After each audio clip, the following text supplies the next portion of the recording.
Welcome to Popternative, where we dive into topical discussions from the worlds of pop culture, social media, and sports. Here is your host, Peter Remoliotis, aka PD Beats. Hello and welcome to the Popternative Podcast. This is the podcast where we have digital discussions, the worlds of pop culture, social media, sports, TV, film, everything. Really, as always, I'm your host, Peter Remoliotis, and on Twitter, you know me as PD Beats. Well, we're finally making this interview happen. It feels like maybe a year and a half in the making. Yeah, I'd say so. We're speaking to an actor. You will recognize him as Stewart from Crave TV in Canada and Hulu in the States. Letterkenny. Tyler Johnston is with us. Tyler, welcome to Popternative, man. Thanks, buddy. Thanks for finally having me. I've been bugging you for years. Yeah, something like that, I guess. Yeah, something like that. So icebreaker question. I mean, I refer to actors as storytellers. When did you kind of decide that you want to be a storyteller? I've been acting for as long as I can remember.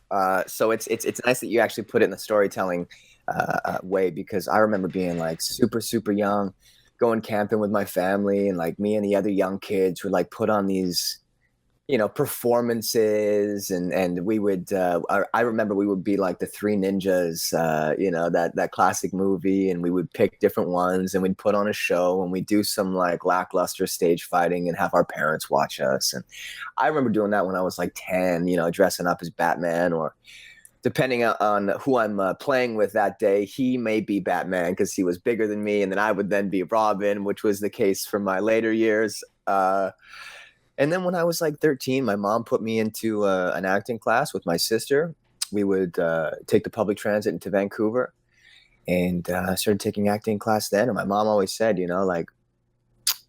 could become an actor, and hopefully things work out. And if they don't work out, you'll develop some public speaking skills and some personal skills and some confidence.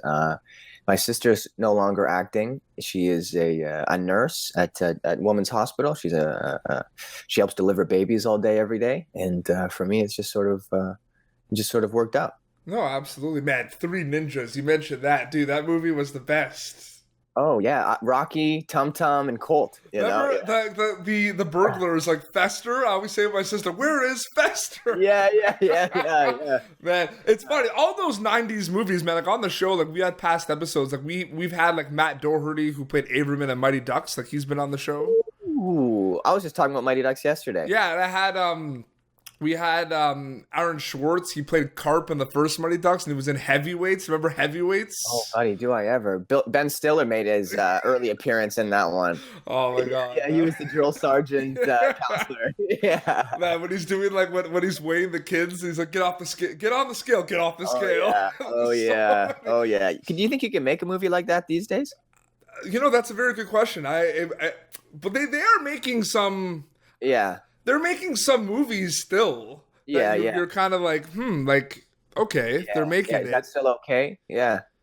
I mean, that movie's hilarious and a classic. I should actually revisit that one because I remember enjoying the hell out of that growing up. Absolutely. And Paul Feig, who directed, Bridesmaids and The Heat, he was in that movie. Oh, no way. Yeah, he plays one of the counselors that they make fun of because he used to be fat and then he got skinny. Right. Oh, yeah. Right. Yeah, so he's in that. I didn't even know it was him. But yeah, man, all that 90s stuff is amazing. You have horror movie posters in the background. You have The Shining. Yeah, I do. And I'm a huge horror movie fan. And based on the posters in the back, I'm sure you're a huge horror movie fan. I do like horror movies a lot. I will say I just really enjoyed the colors of these posters, though. Shining, they're awesome. The Shining one's awesome. Yeah. The Poltergeist, it's a great movie, but I revisited it recently, and I'm like, wow, is that campy? It's like it's one of those 80s. Well, there's a movie. So we've had we had a David H. Thornton on the show. He played Art the Clown in this movie called Terrifier, which is on Netflix. Okay, it's the definition of like camp. It's like gory slasher. Is it killer spooky? Clown. Like, is it scary, or is it just more gore? It has its scary moments, but it's gory.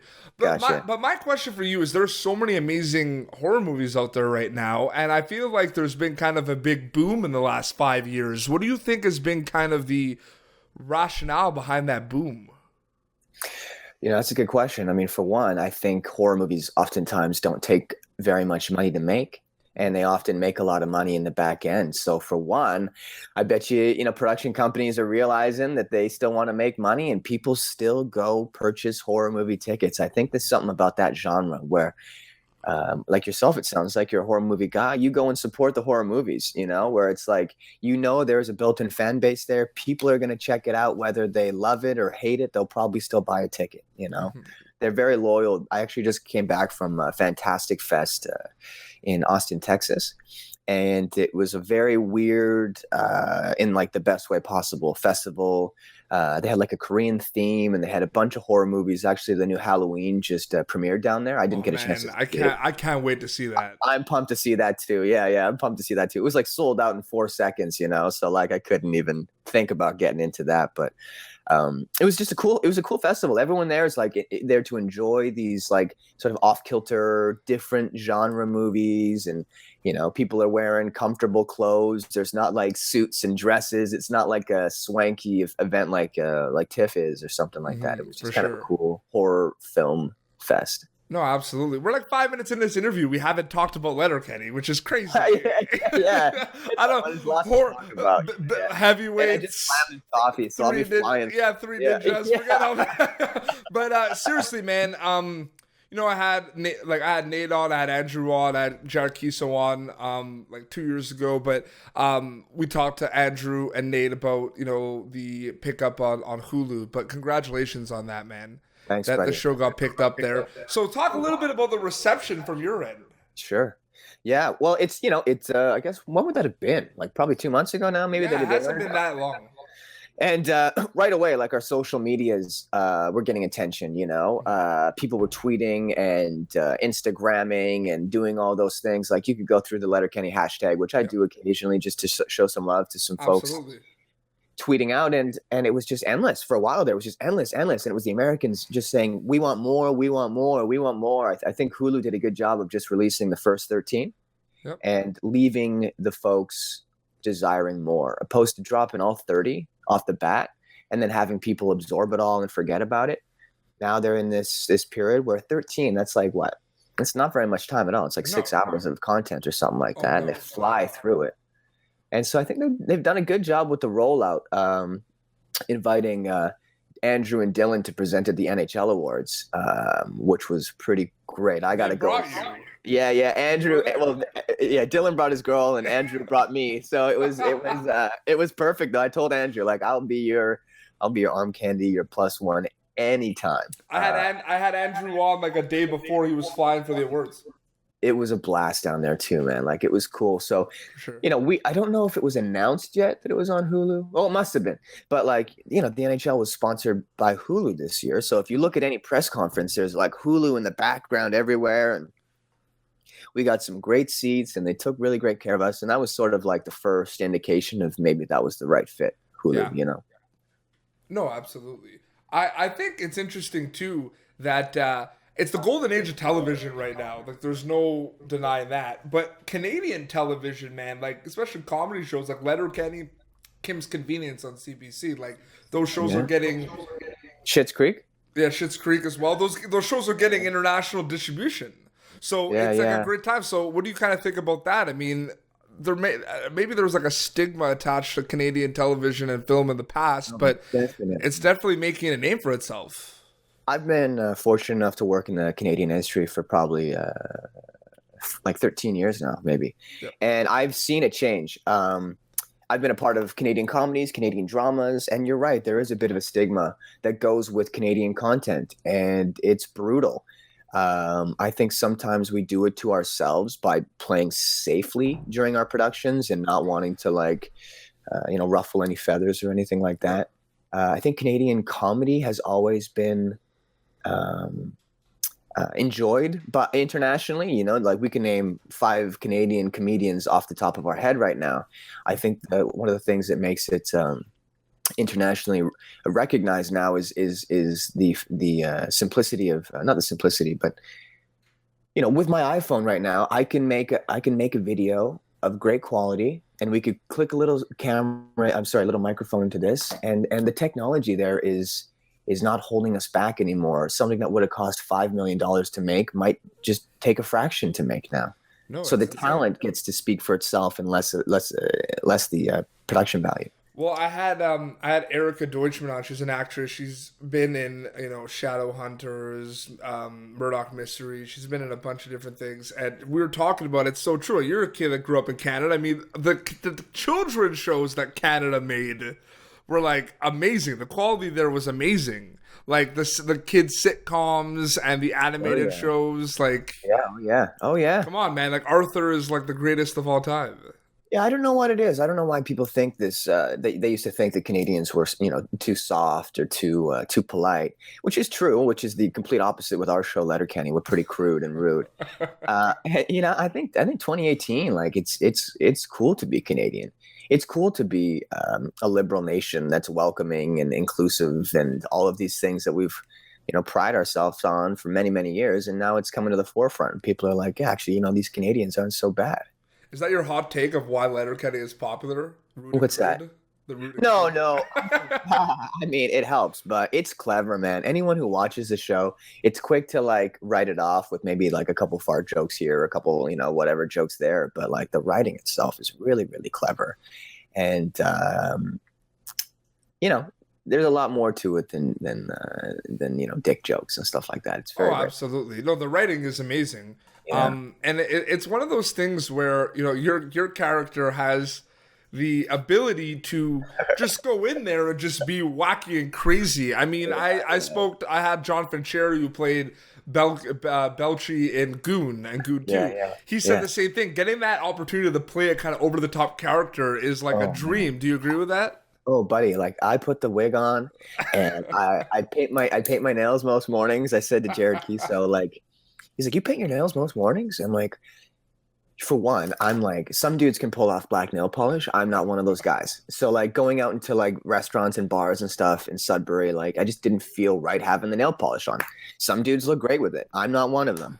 So every morning I'd wake up and I told Jared it was like taping my hockey stick before a game. I'd be in the trailer, I'd be painting my nails, getting ready for the day ahead.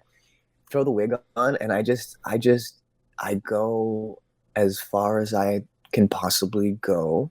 And if it needs to be pulled back, Jacob will pull me back, the director.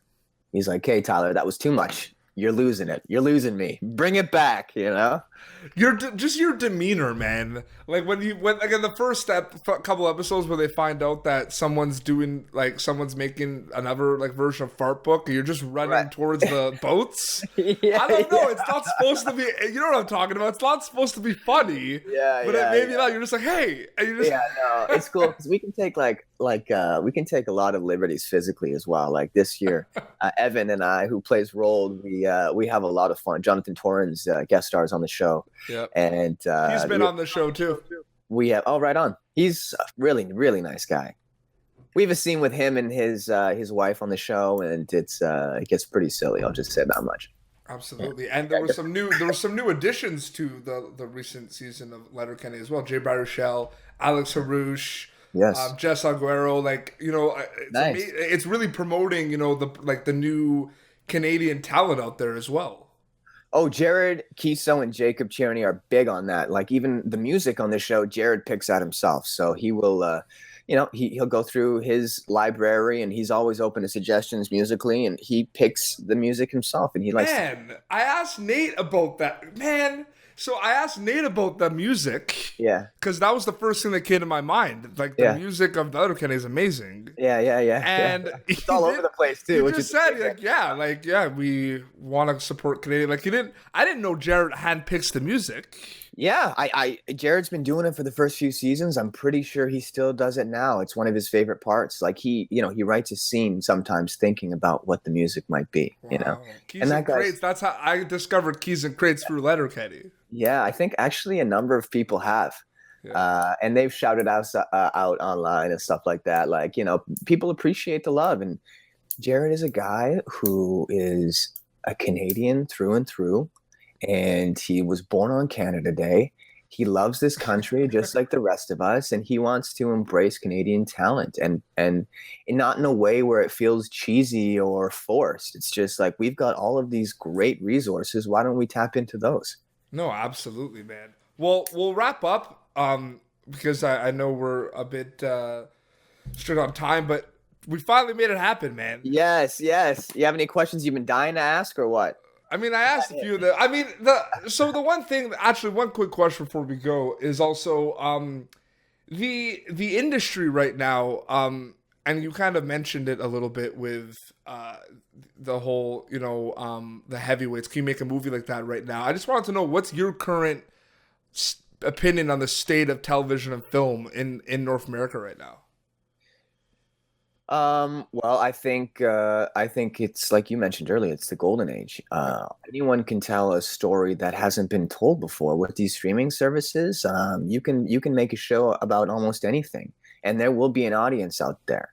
As far as the heavyweights conversation, I don't think fat shaming is great. I don't think any type of shaming is great. I think inclusivity and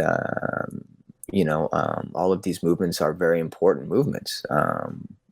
Now there is everyone can relate to a character on television now, where you look back at old TV shows, it's just a bunch of white dudes or just a bunch of white women or whatever. And now it's like everyone can watch a TV show that they can actually relate to. And I think that's really, really important. Yeah. No, absolutely. But seriously, man, thank you so much. Where can people follow you on social media? Where can they watch Letterkenny? Okay. Yeah. I usually say the floor is yours, or when I have wrestlers on, I say the ring is yours. I'm going to tell you the ice is yours, man. Yeah. Great. Yeah. Like, okay, let's go, baby. We're 2-2 now. No, you can find me at Tyler JB Johnston at Instagram or Twitter. So that's TYLER JBJOHNSTON, Instagram and Twitter. Letterkenny is on Crave TV. We'll have a new season coming out in a couple months here. We're back filming in November, the season following that. So Crave TV in Canada and Hulu in America, and hopefully many more streaming services across the world. Fantastic. Well, this has been Popternative, youtube.com/Popternative for all the past video episodes, iTunes, Spotify for the audio only. Until next time, this is Tyler Johnston and PD Beats signing off. Thank you for tuning in to Popternative. Make sure to check out our past episodes of Popternative on YouTube. Be sure to like Popternative on Facebook and follow us on Twitter. This has been an Autograph Communications production.